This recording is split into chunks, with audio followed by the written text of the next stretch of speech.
conquête de la souveraineté passe avant tout par l'exploitation des ressources nationales au profit de nos populations.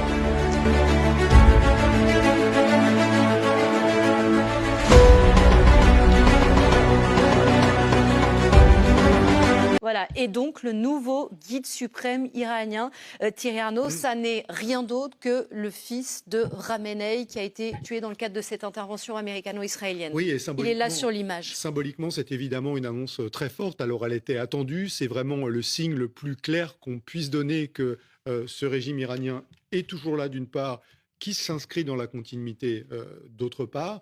Il était, semble-t-il, pas très loin du guide suprême au moment où celui-ci a été tué par les forces israéliennes. À ce moment-là, il aurait perdu sa femme, il aurait perdu l'un de ses enfants aussi, au moins. Il aurait été lui-même légèrement blessé par ce bombardement israélien. Et donc, les choses sont parfaitement claires.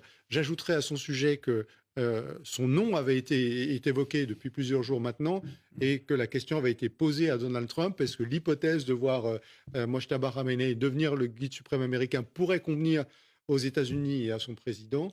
C'est Axios à nouveau qui avait eu cet entretien avec Donald Trump. La réponse avait été très claire du président américain. Il avait dit c'est inacceptable et il considérait que le fils d'Ali Khamenei était, je cite, un poids-plume, un lightweight, et qui donc ne pourrait pas convenir à une solution politique qui serait acceptable pour les États-Unis.